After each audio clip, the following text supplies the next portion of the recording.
पर हमारे बीच उपस्थित जिन्होंने फिगर फैक्ट के साथ प्लास्टिक इंडस्ट्रीज़ के सिनारियो के बारे में बात कही, इसे मेरे साथी मंत्री भगवंत कुबा जी, हमारे विभाग के सेक्रेटरी आरती आहूजा जी,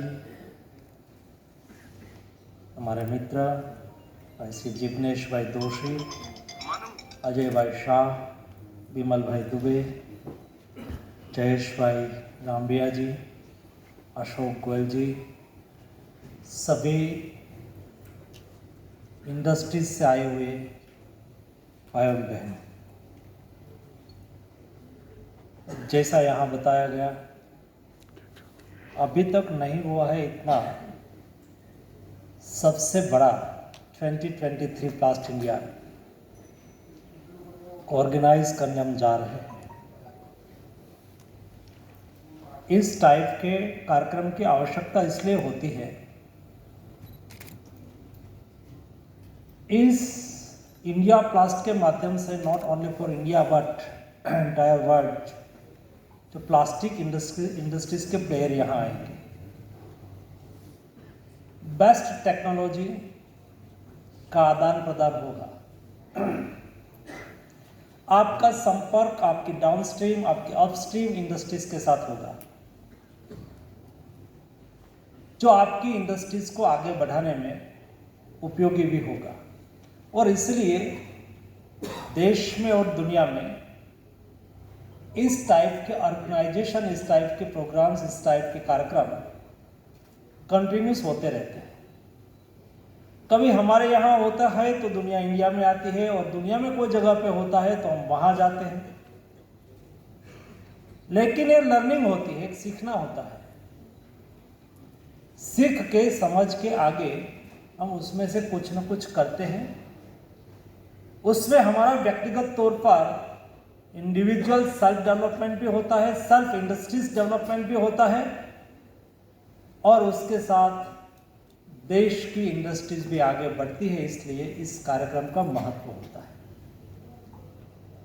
और जब यहाँ हम सब इकट्ठे हुए हैं, तब हमारे जिग्नेश भाई कह रहे थे कि थोड़ा कुछ मदद मिल जाए तो हम बहुत कुछ कर सकते हैं। दोस्तों, हमारी सरकार, मोदी गवर्नमेंट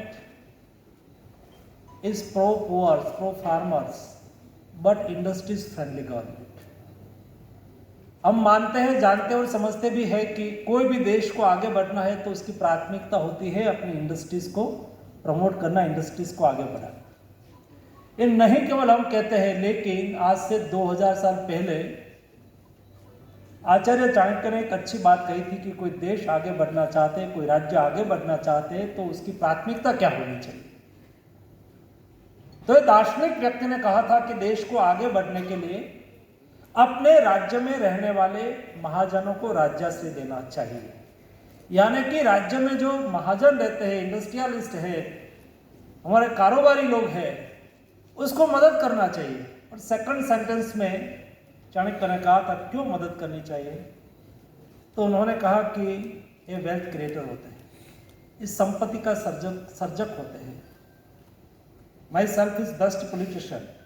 मैं एक अच्छा पॉलिटिशियन हो सकता हूँ, लेकिन उसका मतलब ये नहीं है कि मैं एक बेस्ट इंडस्ट्रियलिस्ट भी हूँ, मैं एक बेस्ट ट्रेडर्स भी हूँ। ये हो भी सकता है, ना भी हो सकता है। और इसलिए it's one type of skill जिसमें बिजनेस करने की स्किल है, इंडस्ट्रीज चलाने की स्किल है, उसको प्रोत्साहित करने से संपत्ति का सर्जन होता है। तब जो संपत्ति का सर्जन करता है वो देश की तिजोरी में पैसा देता है। तब जाके चाणक्य ने आगे कहा कि राज्य गरीब और किसानों का कल्याण कर पाएंगे। बहुत अच्छी बात उन्होंने 4 सेंटेंस में कही। तब भी 2000 साल पहले भी गरीब से टैक्स नहीं लिया जाता था, उसको देना होता था। किसान से टैक्स नहीं लिया जाता था, उसको देना जाता था। लेकिन अब कब उसका कल्याण कर पाएंगे, तो जब सरकार की तिजोरी में पैसा आएंगे। तो सरकार की तिजोरी में पैसा कौन डालेंगे? तो वेल्थ क्रिएटर डालेंगे, महाजन डालेंगे। इसलिए हम जानते हैं, समझते हैं कि industries development in nation building के लिए आवश्यक होता है। और इसलिए not only for plastic industries but all type of industries.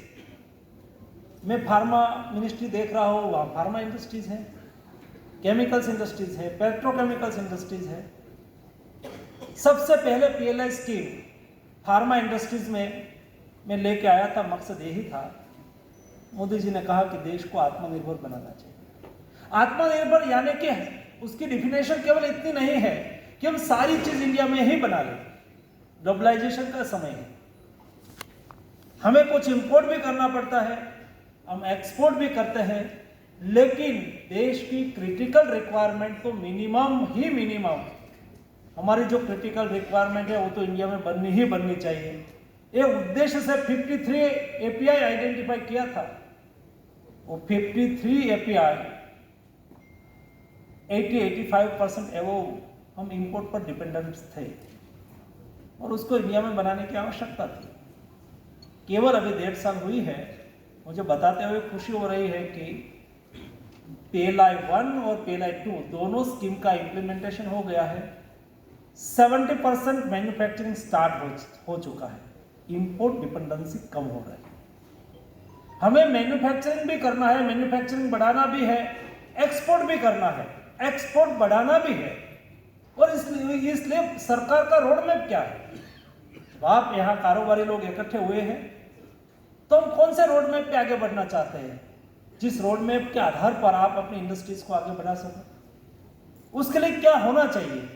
For example, आपको इन्वेस्ट करना है, प्लास्टिक इंडस्ट्रीज को आगे बढ़ाना है, तो आपको गवर्नमेंट को कॉम्प्रिहेंसिव दृष्टि से देखना होता है, हॉलिस्टिक अप्रोच के साथ काम करना होता है। देश की पेट्रोकेमिकल्स रिक्वायरमेंट को पूरा करने के लिए बेसिक मटेरियल क्रूड होता है, तो क्रूड को रिफाइन करने के लिए क्रैकर चाहिए। क्रैकर से निकल रही सारी प्रोडक्ट को डाउनस्ट्रीम इंडस्ट्रीज के रूप में डेवलप करने के लिए आपको पीसीपीआईआर चाहिए। पीसीपीआईआर में number of industries, big industries भी आए, एमएसएमई भी आए, सब लोग उसमें से अपने जो चाहिए वो चीजों को अपनी आवश्यकता के अनुसार कलेक्ट करके वो अपनी इंडस्ट्रीज को एस्टैब्लिश करें। जब हम इंडस्ट्रीज डेवलप करते हैं तो हमें टेक्नोलॉजी चाहिए, इंडस्ट्रीज डेवलप करते हैं तो हमें इक्विपमेंट चाहिए। हमारे पास 2 चीज है और 3 चीज नहीं है तो आत्मनिर्भरता का कोई मतलब नहीं है। लेकिन जब आप हॉलिस्टिक अप्रोच से सोचेंगे, यहां हमारे खुबा जी उल्लेख कर रहा था कि सुबह में मंत्री जी एक मीटिंग कर रहे थे, मैं सभी पेट्रोकेमिकल्स इंडस्ट्रीज के साथ बैठा था। हमारे प्रभदास जी यहाँ बैठे हुए हो, सुबह में मीटिंग में था। तब जाके बात निकली कि मैंने एपीआई में तो पीएलआई स्कीम दिया, मैं केमिकल्स में भी पीएलआई देना चाहता हूं, लेकिन एग्रो केमिकल्स हो, की स्टार्टिंग मटेरियल हो, इंटरमीडिएट हो, फार्मा के लिए और अदर इंडस्ट्रीज के लिए उसका बेसिक मटेरियल क्या है, बेसिक केमिकल्स क्या है, तो उसमें से 80% basic chemicals, basic material petrochemicals industries से निकलता है। तो क्यों हम बेसिक मटेरियल पर पीएलआई लाएं? तो उसमें से पेट्रोकेमिकल, उसमें से एग्रो केमिकल्स इंडस्ट्रीज भी डेवलप होगी, उसमें से एपीआई इंडस्ट्रीज भी डेवलप होगी, उसमें से फॉर्मुलेशन इंडस्ट्रीज भी डेवलप होगी। बेसिक चीजों को पकड़ के, और दूसरा ये इकोसिस्टम को क्रिएट करने के लिए क्या करना चाहिए? वो सरल है भाई, हमारे यहाँ बड़ी बड़ी पेट्रोकेमिकल्स इंडस्ट्रीज हैं, तो वो ही हम उसको टास्क दे, भाई क्या दिक्कत है?